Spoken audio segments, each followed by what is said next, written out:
মৰমৰ ছাত্ৰ-ছাত্ৰীসকল, আজি আমি আলোচনা কৰিবলগীয়া বিষয়টো হ'ল ত্ৰিকোণমিতিৰ পৰিচয়। এই অধ্যায়টোত আমি আলোচনা কৰিবলগীয়া মূল বিষয়বস্তুসমূহ হ'ল ১ নম্বৰ ত্ৰিকোণমিতিৰ পৰিচয় আৰু ত্ৰিকোণমিতিক অনুপাত, ২ নম্বৰতে কেইটামান বিশেষ কোণৰ ত্ৰিকোণমিতিক অনুপাত, ৩ নম্বৰ পূৰক কোণৰ ত্ৰিকোণমিতিক অনুপাত আৰু ৪ নম্বৰ ত্ৰিকোণমিতিক অভেদাৱলী। ছাত্ৰ-ছাত্ৰীসকল, এই ত্ৰিকোণমিতি শব্দটো ইংৰাজী শব্দ ত্ৰিগোণমেট্ৰিৰ পৰা আহিছে। এই ত্ৰিগোণমিতি শব্দটো আকৌ গ্ৰীক শব্দ ট্ৰাই, গণ আৰু মেট্ৰনৰ পৰা লোৱা হৈছে। ট্ৰাই মানে হৈছে 3 মানে 3, গণ মানে হৈছে ছাইড বা বাহু আৰু মেট্ৰন মানে হৈছে মেজাৰ বা জোখ। গতিকে এই ত্ৰিকোণমিতি বা ত্ৰিগোণমিতি শব্দটোৰ পৰা আমি গম পালোঁ যে 3টা বাহুৰ জোখ। এই 3টা বাহুৰ জোখ মানে কি? যেতিয়া আমি কওঁ ত্ৰিভুজ মানে আমি জানো যে 3টা বাহুৰে আগুৰা এটা সমতলিক ক্ষেত্ৰ আৰু এই ত্ৰিভুজটোকে ইংৰাজীত কোৱা হয় ট্ৰায়েংগল। এই ট্ৰায়েংগল শব্দটোৰ ট্ৰাই মানে হ'ল 3 মানে 3, এংগুল মানে হ'ল কোণ, গতিকে 3টা কোণ। গতিকে এই 3টা বাহুৰ জোখ, ত্ৰিগোণমিতি মানে হ'ল 3টা বাহুৰ জোখ। এই 3টা বাহুৰ জোখ আমি নিৰ্ণয় কৰিবলৈ হ'লে আমাক এটা ত্ৰিভুজৰ প্ৰয়োজন হ'ব। গতিকে আমি মনত ৰাখিম যে ত্ৰিকোণমিতিৰ কথা আমি যেতিয়াই ক'ম তেতিয়া আমি এটা সমকোণী ত্ৰিভুজৰ কথাহে আলোচনা কৰিম। আমি জানো যে যিকোনো এটা সমকোণী ত্ৰিভুজৰ এটা কোণ 90 ডিগ্ৰী আৰু বাকী কোণ দুটা সূক্ষ্ম কোণ। গতিকে আমি ক'ব পাৰোঁ যে এটা সমকোণী ত্ৰিভুজৰ সূক্ষ্ম কোণবিলাকৰ সাপেক্ষে, অৰ্থাৎ সূক্ষ্ম কোণ দুটা থাকিব, সেই সূক্ষ্ম কোণ দুটাৰ সাপেক্ষে তাৰ বাহুবিলাকৰ যদি আমি কিছুমান অনুপাতৰ বিষয়ে আলোচনা কৰোঁ, সেই আলোচনাই হ'ল ত্ৰিকোণমিতিৰ আলোচনা বা ত্ৰিকোণমিতিক অনুপাত। যেতিয়া আমি ত্ৰিকোণমিতিৰ কথা কওঁ তেতিয়াহ'লে আমি গম পালোঁ যে আমাক এটা সমকোণী ত্ৰিভুজৰ প্ৰয়োজন হ'ব। এটা সমকোণী ত্ৰিভুজৰ যিকোনো এটা সূক্ষ্ম কোণৰ সাপেক্ষে সেই সমকোণী ত্ৰিভুজটোত থকা 3ডাল বাহুৰ যদি আমি অনুপাত লওঁ, দুটা বাহুৰ মাজত যদি অনুপাত লওঁ, সেই অনুপাতবিলাককে ত্ৰিকোণমিতিক অনুপাত বুলি কোৱা হ'ব। আহাচোন মৰমৰ ছাত্ৰ-ছাত্ৰীসকল, এতিয়া আমি ত্ৰিকোণমিতিক অনুপাতৰ বিষয়ে আলোচনা কৰোঁ। চিত্ৰত তোমালোকে দেখা পাইছা ABC এটা সমকোণী ত্ৰিভুজ য'ত B কোণটো সমকোণ, আৰু যদি B কোণটো সমকোণ হয় তেনেহ'লে কোণ A আৰু কোণ C এই দুয়োটা কোণেই সূক্ষ্ম কোণ হ'ব।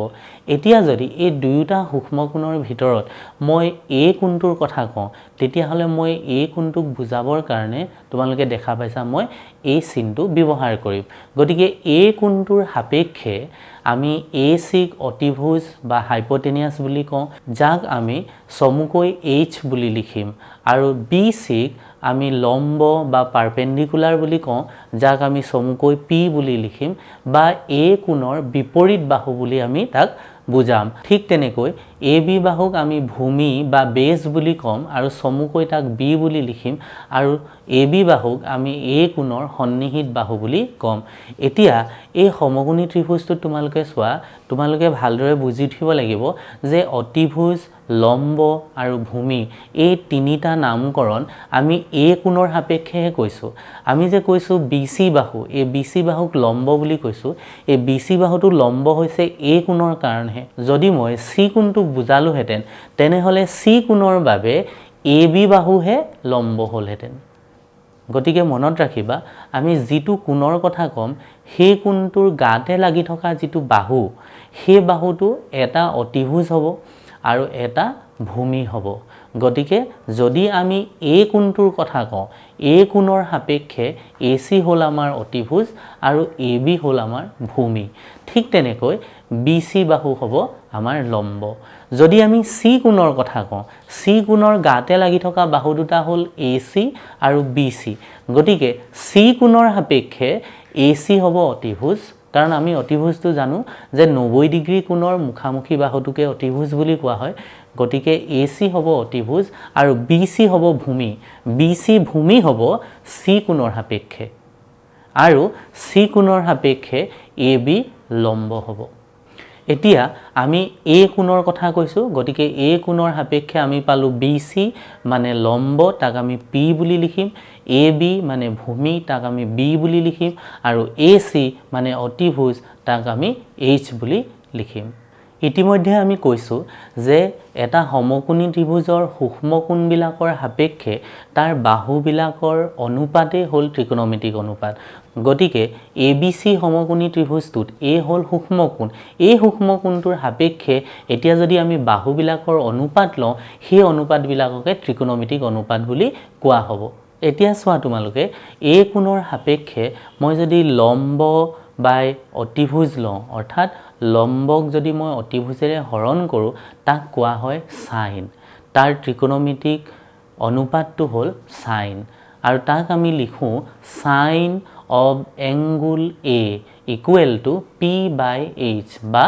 লম্ব বাই অতিভুজ। এই যে মই লিখিছোঁ সাইন অফ এংগুল A, এই সাইন অফ এংগুল A বুলি নিলিখি তাক আমি সাইন A বুলিও লিখিব পাৰোঁ। গতিকে সাইন A বুলি ক'লে আমি বুজি পাম যে সাইন মানে হ'ল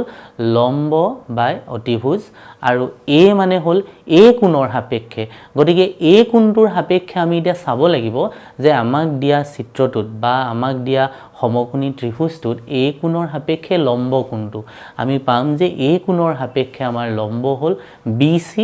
আৰু ডিভাইডেড বাই অতিভুজ হ'ল AC। গতিকে সাইন A মানে আমি লিখিম সাইন A ইকুৱেল টু লম্ব বাই অতিভুজ বা P/H আৰু এই P/H মানে হ'ল BC/AC। ঠিক তেনেকৈ ভূমি আৰু অতিভুজৰ মাজৰ যদি আমি অনুপাত লওঁ অৰ্থাৎ ভূমি ডিভাইডেড বাই অতিভুজ বা B/H যদি লওঁ তেনেহ'লে সেই অনুপাতটোক কোসাইন বা কস বুলি কোৱা হয়। যদি আমি A কোণৰ সাপেক্ষে লিখোঁ তেনেহ'লে তাক আমি লিখিম কস অফ এংগুল A বা কস A। গতিকে কস A মানে হ'ব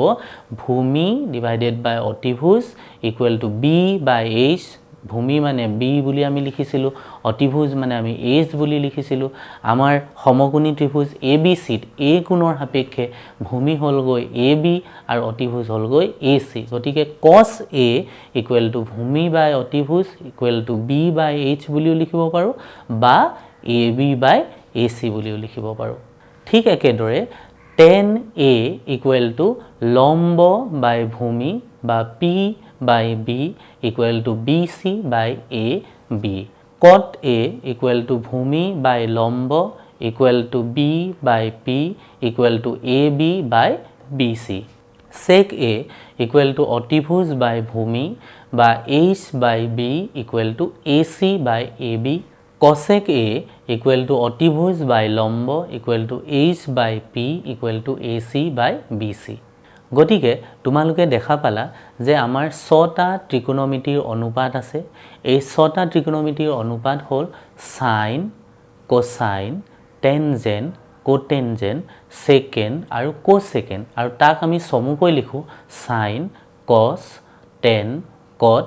সেক আৰু কোসেক। যদি আমি অকল সাইন বুলি লিখোঁ আচলতে ই অৰ্থহীন হৈ পৰিব। গতিকে আমি যেতিয়া এটা ত্ৰিকোণমিতিৰ অনুপাত লিখোঁ সেই ত্ৰিকোণমিতিৰ অনুপাতটোৰ লগত আমি সূক্ষ্ম কোণটোকো লিখিব লাগিব। গতিকে আমি লিখোঁ সাইন A, সাইন B বা সাইন C। আমি যি ধৰণেই সমকোণী ত্ৰিভুজটোৰ সূক্ষ্ম কোণটোক নামাকৰণ কৰিম সেই নামটোৱে আহি সাইন বা কস বা টেন, কট, সেক, কসেক এই 6টা ত্ৰিকোণমিতিৰ অনুপাতৰ লগত লাগি যাব। সাধাৰণতে আমি এই যে A সূক্ষ্ম কোণ লৈছোঁ এই সূক্ষ্ম কোণটোক কোনোবাই থিতা বুলিও লিখে। থিতা এটা গ্ৰীক আখৰ।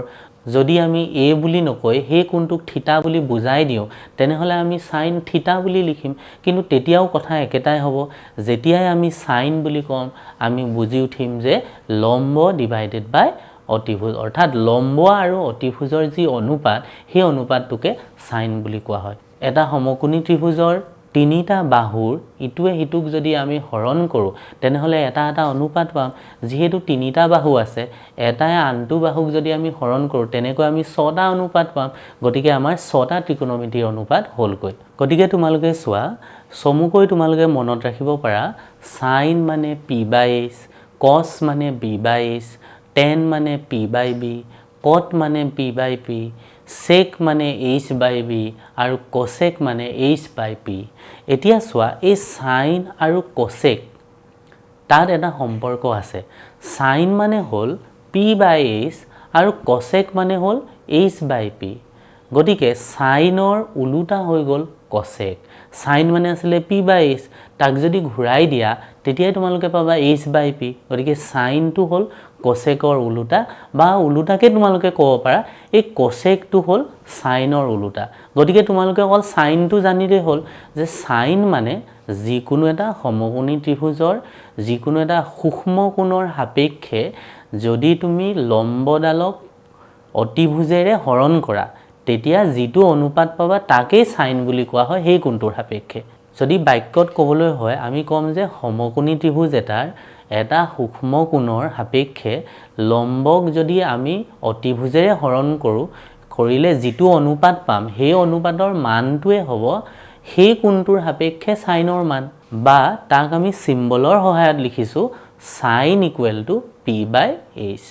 বা sin a = p/h গতিকে sin a = p/h cosec a = h/p আকৌ চোৱা cos আৰু secৰ মাজত এটা সম্পৰ্ক আছে cos মানে হ'ল b/h আৰু sec মানে হ'ল h/b গতিকে cos a = base by hypotenuse বা ভূমি বাই অতিভুজ আৰু sec a = হ'ল hypotenuse by base বা h/b বা অতিভুজ বাই ভূমি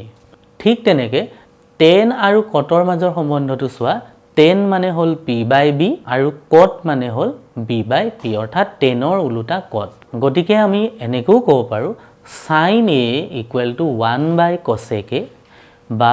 cosec a = 1/sin a cos a = 1/sec a বা sec a = 1/cos a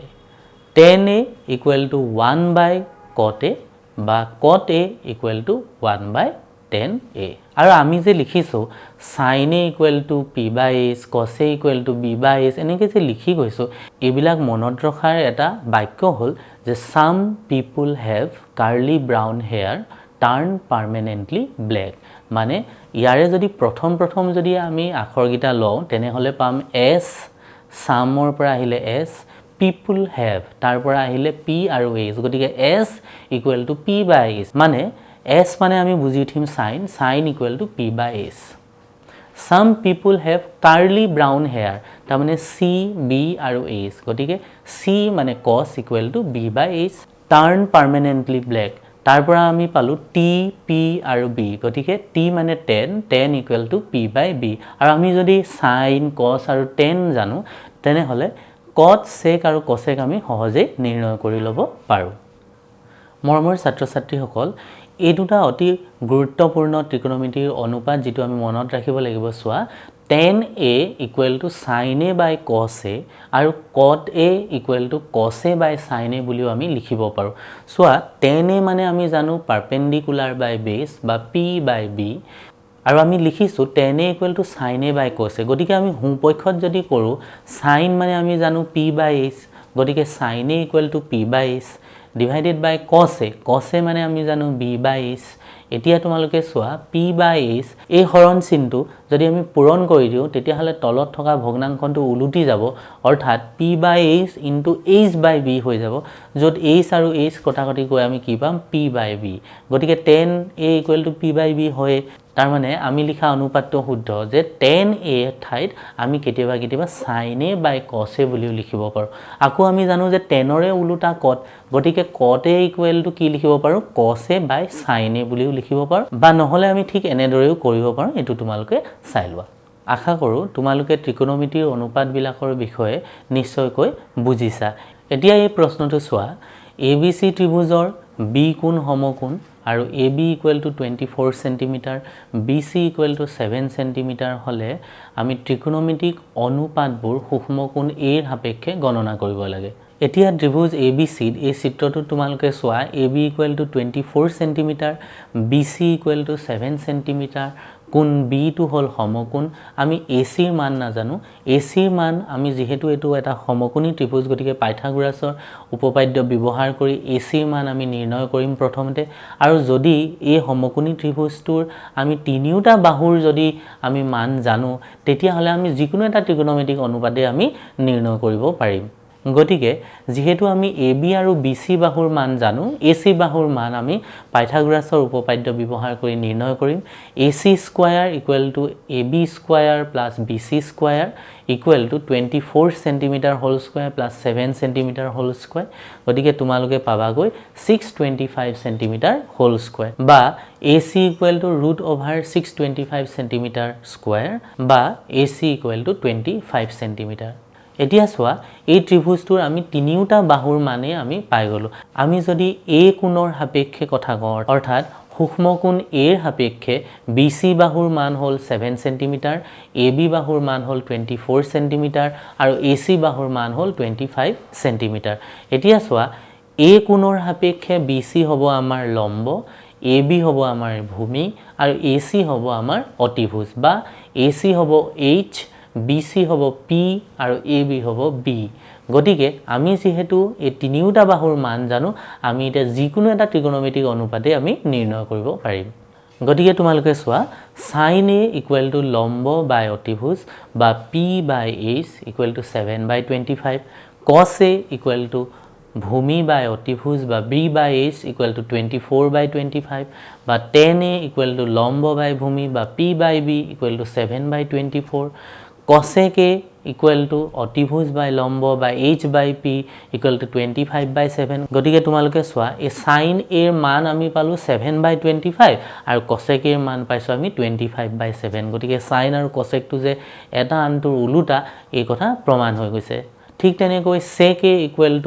অতিভুজ বাই ভূমি বা H বাই B 25/24 চোৱা cos A ৰ মানটোৰ হৈতে এটো উলুটা আৰু cot A চোৱা ভূমি বাই লম্ব বা B বাই P 24/7 আৰু ইয়াৰ মানটো tan A ৰ হৈতে উলুটা কাৰণ tan A পাইছো 7/24 আৰু cot A পালো আমি 24/7 এতিয়া আমি এই ছটা ত্ৰিকোণমিতিক অনুপাতৰ মান নিৰ্ণয় কৰিব পাৰিলো গতিকে যেতিয়া আমাক ছটা ত্ৰিকোণমিতিক অনুপাতৰ মান নিৰ্ণয় কৰিবলৈ দিব তেতিয়া হলে আমাৰ প্ৰয়োজন হ'ব এটা সমকোণী ত্ৰিভুজৰ আৰু সেই সমকোণী ত্ৰিভুজটোৰ লম্ব ভূমি আৰু অতিভুজ এই তিনিওটা বাহুৰ মান আমি জানিব লাগিব আৰু এটা সূক্ষ্ম কোণৰ কথা আমাক কৈ দিব লাগিব এতিয়া এই প্ৰশ্নটোলৈ তোমালোকে লক্ষ্য কৰা 15 cot A 8 তেনে হলে sin A আৰু sec A আমি মান নিৰ্ণয় কৰিব লাগে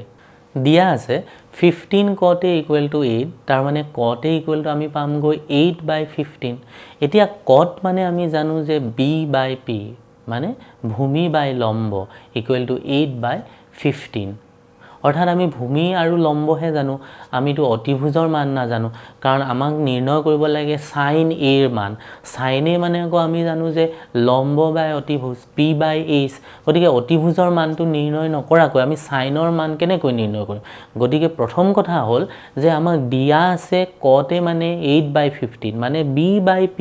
8/15 গতিকে B মানে আমি ধৰি ল'ব পাৰিম 8k আৰু P মানে আমি ধৰি ল'ব পাৰিম 15k B আৰু P মানে বেস আৰু পাৰপেন্ডিকুলাৰ বা ভূমি আৰু লম্বৰ মান আমি জানো আমাৰ কামটো হ'ল অতিভুজৰ মান নিৰ্ণয় কৰা আৰু তেতিয়াহে আমি আন ত্ৰিকোণমিতিক অনুপাতবিলাক নিৰ্ণয় কৰিব পাৰিম গতিকে ABC এটা সমকোণী ত্ৰিভুজত যদি cot A 8/15 বুলি আমি ভাবো তেনে হলে আমি ABC সমকোণী ত্ৰিভুজ এই চিত্ৰটোত তোমালোকে চোৱা AB বাই BC 8/15 হ'ব কাৰণ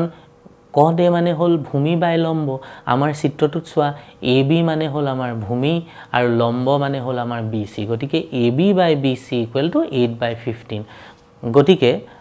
ধৰা হল AB 8k আৰু BC 15k গতিকে পাইথাগোৰাছৰ উপপাদ্য ব্যৱহাৰ কৰি আমি অতিভুজৰ মান নিৰ্ণয় কৰিম এতেকে আমি পাম AC square BC square AB square বা 15k whole square 8k whole square ইয়াক যদি সৰলীকৃত কৰো তেনে হলে আমি পাম গৈ 289k স্কয়াৰ বা AC √289k স্কয়াৰ বা AC 17 k এতেকে sin a ইকুৱেল টু লম্ব বা অতিভুজ বা p বাই h আমাৰ ইয়াত পাৰপেন্ডিকুলাৰ বা লম্ব হল BC আৰু অতিভুজ হল AC গতিকে BC বাই AC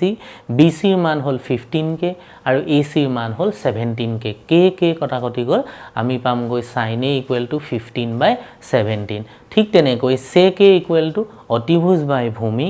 বা AC বাই AB বা 17k বাই 8k যত k আৰু k কটাকটি গলে আমি পাম 17 বাই 8 এতিয়া তোমালকে এই প্ৰশ্নটোলৈ মন কৰা ত্ৰিভুজ ABC ৰ b কোণটো সমকোণ যদি tan a ইকুৱেল টু 1/√3 হয় তেন্তে sin a cos c plus cos a sin c ৰ মান আমি নিৰ্ণয় কৰিব লাগে গতিকে তোমালোকে চিত্ৰত চোৱা ABC এটা সমকোণী ত্ৰিভুজ যত b কোণটো সমকোণ আমাক দিয়া আছে tan a equal to 1/√3 tan মানে আমি জানো লম্ব বাই ভূমি বা p বাই b গতিকে এই চিত্ৰটোত ABC সমকোণী ত্ৰিভুজত আমাৰ লম্ব হ'ব BC a কোণৰ সাপেক্ষে যেহেতু tan a ইকুৱেল টু 1/√3 দিয়া আছে মানে a কোণৰ সাপেক্ষে tan গতিকে a কোণৰ সাপেক্ষে tan হল p বাই b মানে BC বাই AB গতিকে BC by AB equal to 1/√3 equal to k বুলি আমি ধৰি লৈছো তেনেহলে আমি পাম গৈ BC equal to 1 into k মানে k আৰু AB equal two √3 into k এতিয়া যেহেতু আমি BC আৰু AB ৰ মান জানো গতিকে আমি AC মানে অতিভুজটোৰ মান আমি নিৰ্ণয় কৰিম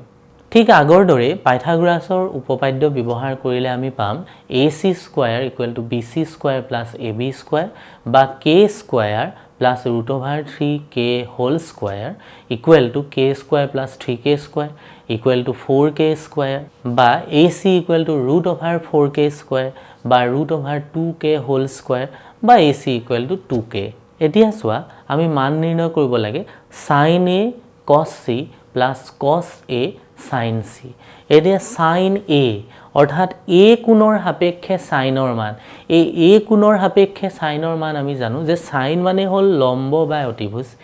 a কোণটোৰ সাপেক্ষে লম্ব কোণটো হ'ব a কোণৰ সাপেক্ষে a কোণটোৰ গাতে লাগি থকা বাহুটো হ'ব ভূমি আৰু অন্য বাহুটো হ'ব লম্ব গতিকে a কোণৰ সাপেক্ষে লম্ব হ'ব BC আৰু অতিভুজ হ'ব AC গতিকে sin a মানে হল BC বাই AC c কোণৰ সাপেক্ষে cos ৰ মান cos মানে আমি জানো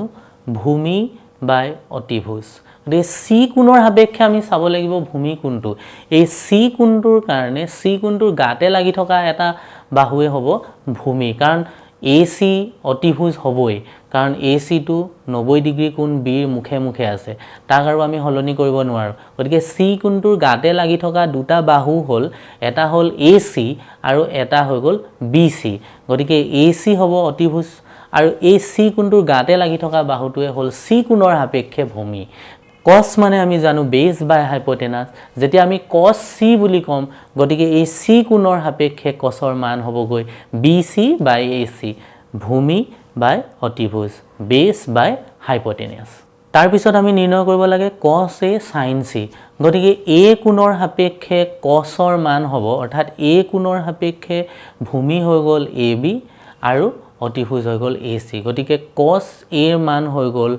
AB by AC ঠিক তেনেকৈ sin c ৰ মান হৈ গল AB by AC অৰ্থাৎ sin c বুলি যেতিয়া কম এই c কোণৰ সাপেক্ষে লম্ব হৈ গল আমাৰ AB আৰু অতিভুজ হল AC গতিকে sin c বুলি যেতিয়া কম তেতিয়া হলে আমি লম্ব বা অতিভুজ যেতিয়া লিখিব লাগিব লিখিম AB হ'ব লম্ব AB by AC এতিয়া আমি পাম গৈ ওপৰত BC into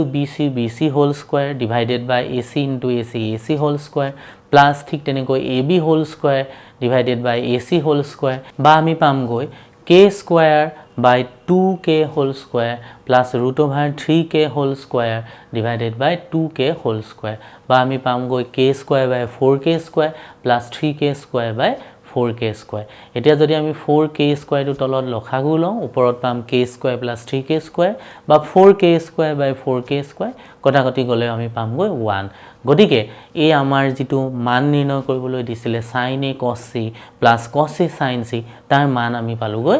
1 মৰমৰ ছাত্ৰ ছাত্ৰীসকল আমি এতিয়া কেইটামান বিশেষ কোণৰ ত্ৰিকোণমিতিক অনুপাতৰ বিষয়ে আলোচনা কৰিম। তোমালোকে এই তালিকাখন চোৱা, ইয়াতে দেখা পাবা যে এই বিশেষ কোণকেইটা আমি লৈছোঁ 0 ডিগ্ৰী, 30 ডিগ্ৰী, 45 ডিগ্ৰী, 60 ডিগ্ৰী আৰু 90 ডিগ্ৰী। আৰু ইয়াত এংগুল এ অৰ্থাৎ এ এটা সূক্ষ্ম কোণ বুলি আমি ধৰি লৈ এই এ কোণটোৰ 6টা আমি ত্ৰিকোণমিতিক অনুপাত লৈছোঁ। সাইন এ, কস এ, টেন এ, কট এ, সেক এ আৰু কসেক এ। এতিয়া তোমালোকে চোৱা যে সাইন 0 ডিগ্ৰী সমান 0, সাইন 30 ডিগ্ৰী সমান হাফ বা 1/2, সাইন 45 ডিগ্ৰী সমান 1/√2, সাইন 60 ডিগ্ৰী সমান √3/2 আৰু সাইন 90 ডিগ্ৰী সমান 1। কস এৰ মানখিনি চোৱা, যদি এ সমান 0 ডিগ্ৰী হয় অৰ্থাৎ কস 0 ডিগ্ৰীৰ মান হ'ল 1, কস 30 ডিগ্ৰীৰ মান হ'ল √3/2, কস 45 ডিগ্ৰীৰ মান হ'ল 1/√2, কস 60 ডিগ্ৰীৰ মান হ'ল 1/2 আৰু কস 90 ডিগ্ৰীৰ মান হ'ল 0। এতিয়া চোৱা এই সাইনৰ তালিকাখনত আমি 0 ডিগ্ৰী, 30 ডিগ্ৰী, 45 ডিগ্ৰী, 60 ডিগ্ৰী আৰু 90 ডিগ্ৰী সাইনৰ যোনখিনি মান পালোঁ, সেই মানখিনিকে আমি ওলোটাই এই কছত লিখা নিচিনা হৈছেনে? ইয়াত প্ৰথমতে মানখিনি চোৱা 0, 1/2, 1/√2, √3/2 আৰু 1। আৰু কছত তোমালোকে চোৱা 1, 1/2, 1/√2, √3/2 আৰু 0।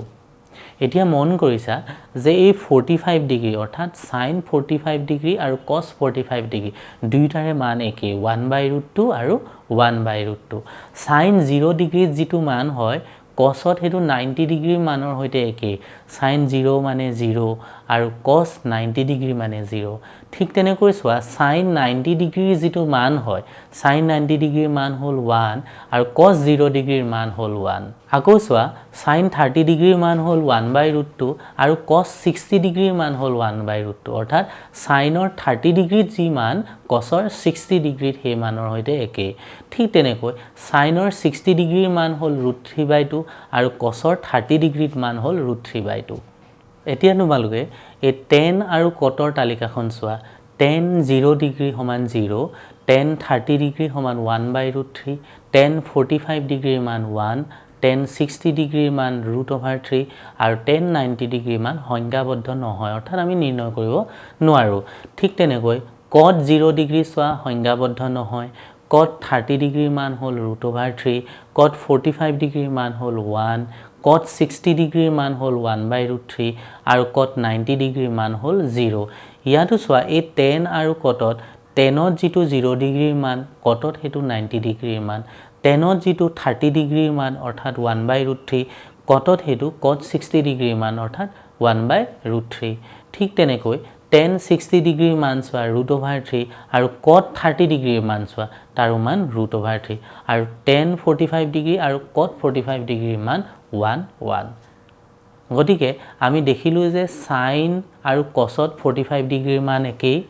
টেন আৰু কটতো 45 ডিগ্ৰীৰ মান একেই। টেন 45 মানে 1, কট 45 মানে 1। তেনেকৈ টেন আৰু কটত 30 ডিগ্ৰী আৰু 60 ডিগ্ৰীৰ মানবিলাক একে একে, অৰ্থাৎ টেন 30 ডিগ্ৰীৰ মান আৰু কট 60 ডিগ্ৰীৰ মান একেই, বা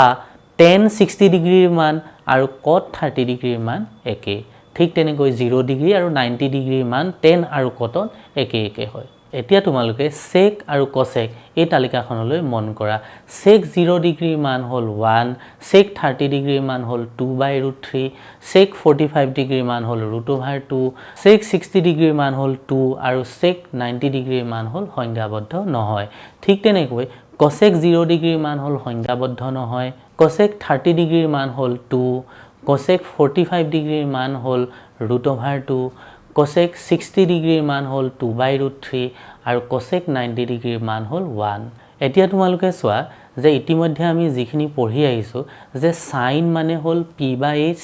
আৰু কসেক মানে হ'ল h/p, বা সাইন মানে হ'ল লম্ব বাই অতিভুজ বা কসেক মানে হ'ল অতিভুজ বাই লম্ব। গতিকে যেতিয়া আমি সাইন 45 ডিগ্ৰীৰ কথা ক'লোঁ, তোমালোকে চোৱা সাইন 45 ডিগ্ৰীৰ মান হ'ল 1/√2। গতিকে তাক যদি আমি ওলোটাই দিওঁ তেতিয়া কি পাম? √2 পাম। গতিকে তোমালোকে চোৱা কসেক 45 ডিগ্ৰীৰ মান কিমান? √2 আছে।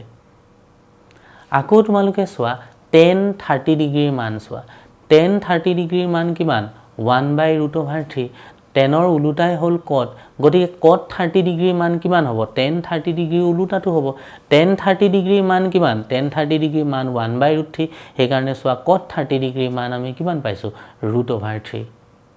তেনেকৈ তোমালোকে যিকোনো এটা ত্ৰিকোণমিতিৰ বিশেষ কোণৰ ক্ষেত্ৰত এই ত্ৰিকোণমিতিক অনুপাতবিলাক যে সাইনৰ ওলোটা কসেক টেনৰ ওলোটা কট কসৰ ওলোটা সেক এই কথাখিনি প্ৰতিপন্ন হৈছে নে নাই নিজে চাই ল'ব পাৰা আৰু এই তালিকাখনৰ এই বিশেষ ত্ৰিকোণমিতিক কোণবিলাকৰ মান আমি মনত ৰাখিম 30 ডিগ্ৰী 60 ডিগ্ৰী 90 ডিগ্ৰী 45 ডিগ্ৰী বা 0 ডিগ্ৰী যিকোনো এটা ত্ৰিকোণমিতিৰ এই বিশেষ কোণৰ মান আমি কেনেকৈ নিৰ্ণয় কৰোঁ তাৰ বিষয়ে আমি পিছত বিশদভাৱে আলোচনা কৰিম এতিয়া এই প্ৰশ্নটোলৈ তোমালোকে মন কৰা যে tan 30 degree sec 45 degree plus tan 60 degree sec 30 degree এই ৰাশিটোৰ আমি মান নিৰূপণ কৰিব লাগে গতিকে তালিকাখনত যদি আমি লক্ষ্য কৰোঁ তেনেহলে আমি গম পাওঁ যে tan 30 ডিগ্ৰীৰ মান হ'ল 1/√3 sec 45 ডিগ্ৰীৰ মান হ'ল √2 tan 60 ডিগ্ৰীৰ মান হ'ল √3 আৰু sec 30 ডিগ্ৰীৰ মান হ'ল 2/√3 গতিকে এই মানখিনি এতিয়া বহুৱাই দিলে আমি পামগৈ 1/√3 into √2 plus √3 into 2/√3 বা ইয়াক যদি আমি সৰলীকৃত কৰোঁ তেনেহলে পাম √2 plus 2√3 divided by √3 আমি জানো যে যদিহে হৰত √over থাকে তেনেহলে তাক আমি ৰেশনেলাইজেশন কৰোঁ গতিকে ইয়াত এতিয়া আমি √3 এ লব আৰু হৰ দুইটাকে পূৰণ কৰি দিম গতিকে আমি ওপৰত পাম বা লবত পাম গৈ √3 into √2 plus 2√3 আৰু আমি হৰত পাম √3 into √3 অৰ্থাৎ √6 plus 6 divided by 3 বা 6 plus √6 divided by 3 এতিয়া আকৌ এই প্ৰশ্নটোলৈ তোমালোকে মন কৰা যে √3 tan 2 থিটা minus 3 equal to 0 যদি হয় তেনেহলে আমি থিটাৰ মান নিৰ্ণয় কৰিব লাগে আমাক দিয়া আছে যে √3 tan 2 থিটা minus 3 equal to 0 বা আমি লিখিব পাৰো √3 tan 2 থিটা equal to 3 বা আমি লিখিব পাৰো tan 2 থিটা equal to 3/√3 বা আমি লিখিব পাৰো tan 2 থিটা equal to √3 এতিয়া tan 2 থিটা equal to √3 এই √3 টো আমি যদি tanৰ তালিকাখনত চাওঁ তেনেহলে দেখা পাওঁ যে tan 60 ডিগ্ৰীৰ মান হ'ল √3 গতিকে √3 ঠাইত আমি tan 60 ডিগ্ৰী বুলি লিখি দিব পাৰিম গতিকে আমি লিখিম tan 2 থিটা equal to tan 60 ডিগ্ৰী এতিয়া দুয়োপক্ষত যদি tan থাকে বা sin বা cos একে একে যদি ত্ৰিকোণমিতিক অনুপাত থাকে তেনেহলে একাদশ শ্ৰেণীত তোমালোকে নিশ্চয়কৈ পাবাগৈ ইনভাৰ্স ত্ৰিকোণমিতিক ফাংচন যে এই tan টোক যদি আমি হুপক্ষলৈ লৈ আহোঁ তেনেহলে tan ইনভাৰ্স হৈ যাব tan ইনভাৰ্স tan 60 ডিগ্ৰী আৰু তেতিয়া tan আৰু tan গুচি যাব অকল 60 ডিগ্ৰী থাকিব বা আমি এতিয়া সদ্যহতে আমি এনেকৈ কম যে দুয়োপক্ষত যদি tan বা sin একে একে ত্ৰিকোণমিতিক অনুপাত থাকে দুইটা গুচি যাব আৰু তাৰ লগত থকা সূক্ষ্ম কোণকিটা থাকি যাব অৰ্থাৎ 2 থিটা equal to 60 ডিগ্ৰী আমি পামগৈ অৰ্থাৎ থিটা equal to 60 ডিগ্ৰী by 2 বা 30 ডিগ্ৰী গতিকে আমি নিৰ্ণয় কৰিবলগীয়া থিটাৰ মান হ'লগৈ 30 ডিগ্ৰী এতিয়া তোমালোকে এই প্ৰশ্নটোলৈ মন কৰা যদি sin a plus b equal to 1 আৰু cos a minus b equal to √3/2 হয় য'ত 0 degree less than a plus b less than equal to 90 degree হয় আৰু a greater than b হয় তেনেহলে a আৰু b ৰ মান নিৰ্ণয় কৰিব লাগে এতিয়া প্ৰশ্নটোত চোৱা এই যে আমাক ইনইকুৱেলিটি কনষ্ট্ৰেইন বা অসমাপিকা দিয়া আছে 0 degree less than a plus b less than equal to 90 degree এতেকে আমি গম পাইছো যে a আৰু b এই দুইটাই এটা এটা সূক্ষ্ম কোণ হ'ব য'ত a plus b এই সূক্ষ্ম কোণ দুটা যদি আমি যোগ কৰো তেনেহলে শূন্যতকে ডাঙৰ হ'ব লাগিব 0 less than a plus b মানে a plus b টো শূন্যতকে ডাঙৰ হ'ব আৰু less than equal to 90 degree মানে a plus b যদি আমি কৰো 90 ডিগ্ৰী হ'ব পাৰে বা 90 ডিগ্ৰীতকৈ কম হ'ব লাগিব অৰ্থাৎ a plus b কৰিলে শূন্যতকে ডাঙৰ হ'ব লাগিব বা 90 তকে সৰু বা 90 সমান হ'ব লাগিব 90 তকে কিন্তু ডাঙৰ হ'ব নোৱাৰিব আৰু য'ত a greater than b মানে a কোণটো b কোণতকৈ ডাঙৰ হ'ব এতিয়া আমাক দিয়া আছে যে sin a plus b equal to 1 অৰ্থাৎ বাও পক্ষত এটা ত্ৰিকোণমিতিৰ অনুপাত আছে sin আৰু সোঁ পক্ষত এটা সাংখ্যিক মান আছে যেহেতু বাও পক্ষত sin আছে গতিকে আমি sinৰ তালিকাখনত চাম যে যি কেইটা বিশেষ কোণৰ ত্ৰিকোণমিতিক অনুপাতৰ বিষয়ে আমি জানো তাৰ সাংখ্যিক মান এই সোঁ পক্ষত থকা মানটোৰ লগত মিলে নেকি তে আমি জানো যে sin 90 ডিগ্ৰীৰ মান 1 গতিকে এই 1ৰ ঠাইত আমি sin 90 ডিগ্ৰী লিখি দিম গতিকে আমি পামগৈ a plus b equal to 90 degree আৰু ইয়াক আমি 1 নম্বৰ নাম দিলো ঠিক তেনেকৈ চোৱা cos a minus b equal to √3/2 দিয়া আছে গতিকে আমি cosৰ তালিকাখনত চালে মন কৰিম যে cos 30 ডিগ্ৰীৰ মান হ'ল √3/2 গতিকে আমি লিখিম cos a minus b equal to cos √3/2 তো দুই পক্ষত যদি cos আৰু cos গুচি যায় তেনেহলে আমি পামগৈ a minus b equal to 30 degree আৰু ইয়াক আমি 2 নম্বৰ দিলো এতিয়া যদি সমীকৰণ 1 আৰু 2 যদি আমি যোগ কৰো তেনেহলে আমি পাম যে b আৰু b কটাকটি যাব twice a equal to 120 degree বা a equal to আমি পামগৈ 120 ডিগ্ৰী divided by 2 বা 60 ডিগ্ৰী এতিয়া আমি 1 নং সমীকৰণত a equal to 60 ডিগ্ৰী যদি বহোৱা তেনেহলে পাম 60 degree plus b equal to 90 degree বা b equal to 90 minus 60 equal to 30 degree বা b equal to 90 degree minus 60 degree equal to 30 degree এতেকে আমি পালুকৈ a equal to 60 ডিগ্ৰী আৰু b equal to 30 ডিগ্ৰী এতিয়া তোমালোকে চোৱা যে a is greater than b মানে a to b কে ডাঙৰটো হয় কাৰণ a 60 ডিগ্ৰী b 30 ডিগ্ৰী আৰু যদি a plus b তোমালোকে কৰা তেনেহলে পাবা 60 degree plus 30 degree equal to 90 degree যেটো আমাক এই ইনইকুৱেলিটিটো দিয়া আছে যে a plus b কৰিলে 0 তকে ডাঙৰ হ'ব লাগিব আৰু 90 ডিগ্ৰীৰ সমান হ'ব পাৰে বা তাতকে কম হ'ব লাগিব আৰু আমাৰ ক্ষেত্ৰত আমি 90 ডিগ্ৰী সমান পালো a plus b equal to 90 degree পাইছো এতিয়া পুনৰ তোমালোকে প্ৰশ্নটোলৈ আকৌ মন কৰা যে প্ৰশ্নটো দিয়া আছিল sin a plus b equal to 1 আৰু cos a minus b equal to √3/2 এনেকুৱা বিভিন্ন ধৰণৰ প্ৰশ্ন তোমালোকক দিব পাৰে কিন্তু মন কৰিবা যে যি প্ৰশ্নই নিদিয়ক সুপক্ষত যেটো সাংখ্যিক মান দিয়া থাকিব বাও পক্ষত দিয়া ত্ৰিকোণমিতিক অনুপাতটোৰ হে বিশেষ কোণৰ ত্ৰিকোণমিতিক তালিকাখনত তাৰ মান থকাহে তোমালোকে প্ৰশ্ন বৰ্তমান সময়ত পাবা অৰ্থাৎ sin a plus b equal to তোমালোকে কি মান পাব পাৰা sin a plus b